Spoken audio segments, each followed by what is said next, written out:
Y nos encontraremos una vez más con un texto transparente y luminoso, cargado de teoría compleja y rigurosa, que nos llena de júbilo porque responde generosamente al interrogante banal y brutal de ¿para qué sirve el psicoanálisis? Pues bien, sirve para esto. Al comenzar uno de los grupos elaborativos de simbolización, los integrantes, niños y niñas, no saben qué hacer.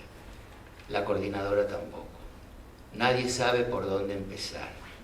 Silvia supervisa el grupo y cuando en medio de esa parálisis, una de las pibas refiriéndose a la punta del crayón dice, mira, se le cayó, y la otra agrega, sí, se les cae. Silvia encuentra la oportunidad para señalar que en ese mira, se le cayó, en la inocente evidencia de que sí, se les cae, aparece el primer emergente verbalizado, el que da cuenta del sentimiento de fragilidad que habita a los chicos, de que las cosas se pierden, se rompen y se caen. Y cuando los niños se ríen de eso, cuando todos se ríen pero no pueden moverse, cuando se escucha a un pibe que pregunta primero, ¿podemos empezar? Que en realidad es un podemos empezar a dibujar, pero que Silvia descubre como algo que va más allá para convertirse en un podemos empezar a entender algo. Cuando otro pibe se interroga y dice, tenemos lugar sabiendo que han perdido sus lugares, cuando un tercer niño se lamenta porque yo no tengo negro, sale una niña para responder, yo sí tengo. Y si no tienes negro, dibuja con el naranja. Acá empieza la reparación, dice Silvia. Si no tengo esto, lo hago con lo otro. No tengo casa, pero tengo albergue. Tengo algo por donde empezar. Y el mismo niño que antes había preguntado, ¿podemos empezar? Que era un podemos empezar a jugar, que a su vez era un podemos empezar a entender algo, vuelve a intervenir para decir, ¿podemos pintar las cosas que ya no tenemos? Y con ese podemos pintar las cosas que ya no tenemos, se abre el camino hacia la recuperación simbólica de los objetos perdidos. En ese, si no tienes negro, dibuja con el naranja, la niña les muestra al resto del grupo la puerta de salida para los que sienten que como perdieron muchas cosas que querían, no pueden tener otras que ahora sí tienen y solo pueden llorar por lo que ya no está. Entonces, viéndolos paralizados, la coordinadora los incita a pintar. Pinten lo que quieren. Y los pibes se ríen, cuchichean, pero permanecen inmóviles.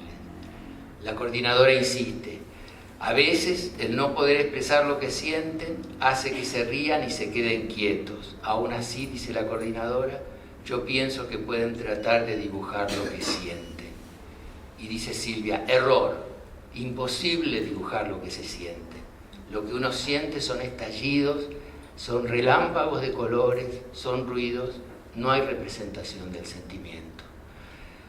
Como si estuviera allí para sentir, José Emilio Pacheco confirma con qué facilidad en los poemas de antes hablábamos del polvo, la ceniza, el desastre y la muerte. Ahora que están aquí, ya no hay palabras capaces de expresar qué significa el polvo, la ceniza, el desastre, la muerte. Pero como en el grupo los chicos siguen paralizados, como no pueden salir de eso, la coordinadora pone en juego un recurso que funciona. Yo voy a dibujar, dice, y hace el dibujo de una niña asustada con la boquita cerrada, los pelitos parados, recurso adecuado y pertinente que salva al grupo.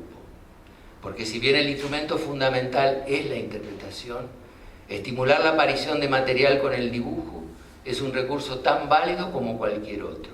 Entonces, cuando llega la interpretación, ustedes sienten tanto dolor por las cosas que perdieron que parece que no pueden utilizar las que tienen ahora. Y más adelante, ustedes no pueden utilizar las cosas que tienen ahora por temor a perderlas nuevamente. Algo se liga, una energía inmovilizada por la pérdida se desplaza para poner en marcha la reparación. Decía que por ahí circula el psicoanálisis, lo mejor del psicoanálisis, y por ahí se puso en práctica una ética hecha de responsabilidad y de solidaridad.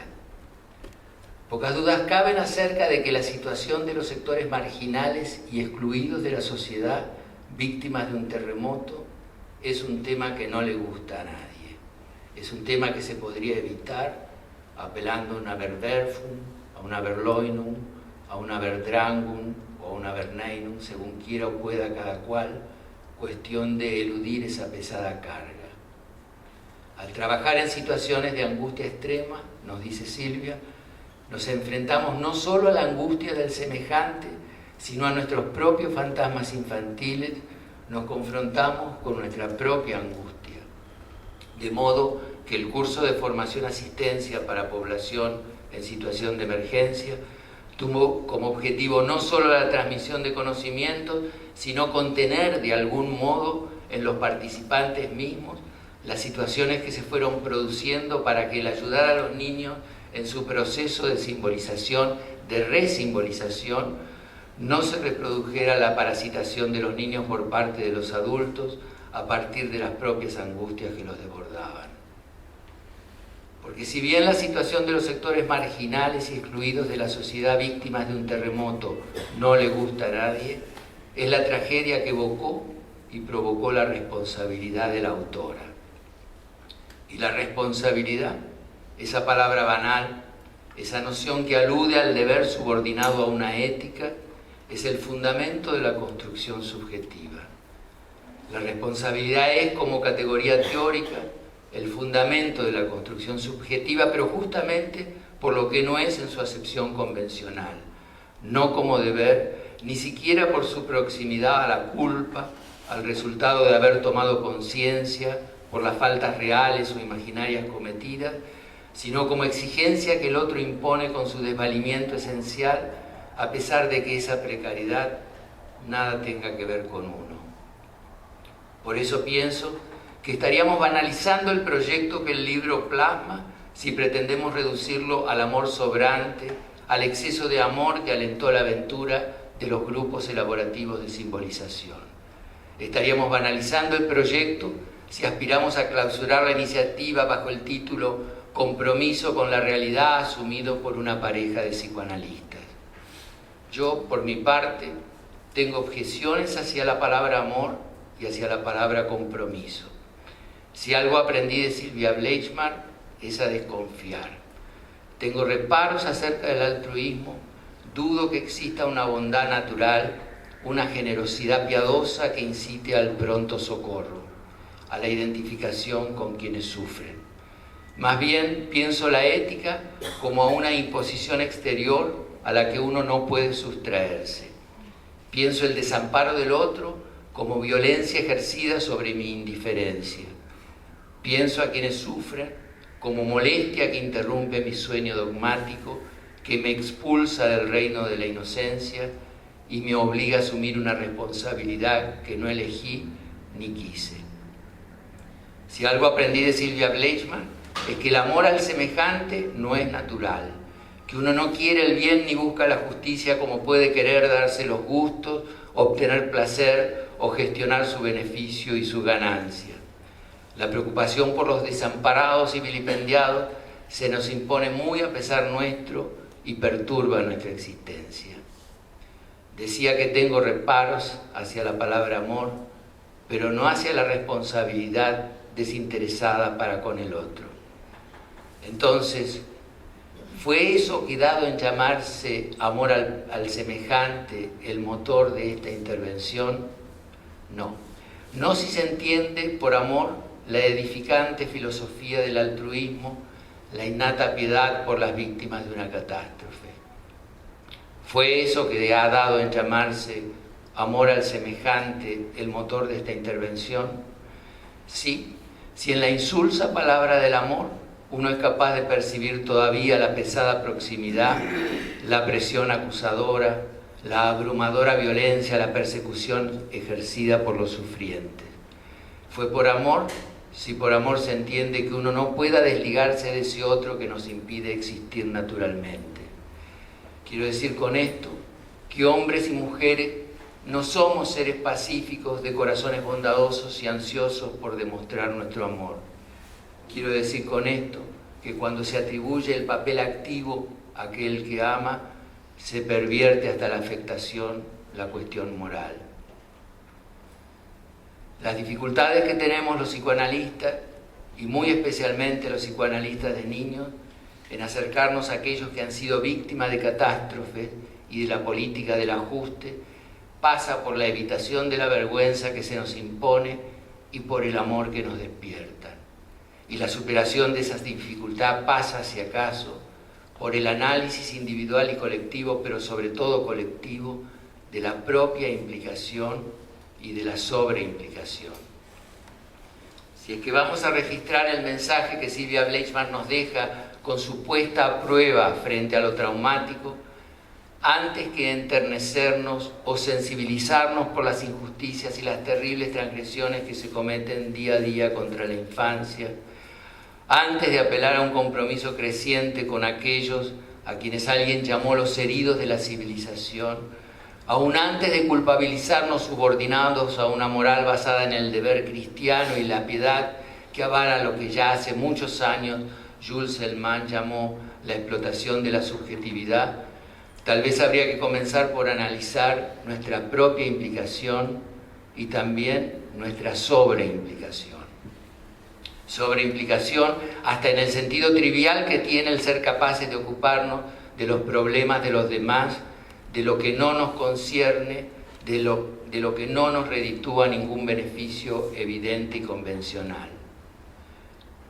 La apelación al participacionismo, al compromiso, al activismo en función de las grandes utopías liberadoras ha causado ya mucho daño como para volver ahora a cometer los mismos viejos errores por las nobles causas.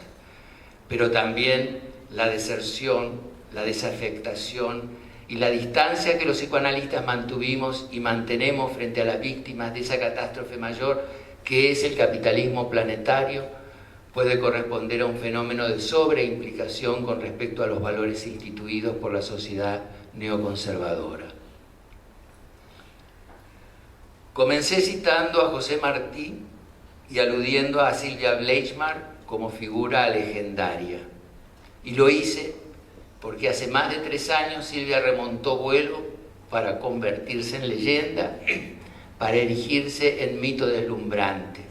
Uno de esos mitos que los pueblos forjan y alimentan a fuerza de imaginación y lucha para ganarle al olvido, para vencer la desesperanza y el dolor, para organizar y convalidar su identidad. Entre nosotros, ¿cómo ignorarlo?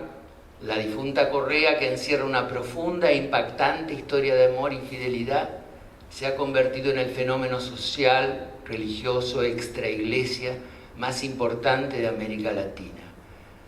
La imagen que circula por el imaginario colectivo es la de una mujer que yace sola en los cerros y que, sabiéndose cercana a la muerte, apretó a su hijo contra el pecho y murió amamantándolo. Ya muerta, el bebé continuó alimentándose del pecho materno. Así los encontraron y así lo relataron los arrieros. Si comencé afirmando que tan única, tan irreemplazable, también a Silvia Bleichmann no le ha quedado más remedio que hacer caso omiso de la muerte y seguir pariendo libros para ayudarnos a elaborar su ausencia, terminaré usando a coro sus palabras para afirmar que cada uno de nosotros, en su compromiso y su implicación, debe darse cuenta que no es con una actitud contemplativa como deberíamos enfrentar nuestro quehacer, que la neutralidad es neutralidad para no inmiscuirse en los destinos del sujeto, para no juzgar, para no imponer, pero no es neutralidad para permanecer pasivos ante las acechanzas de la muerte y de la destrucción. Muchas gracias.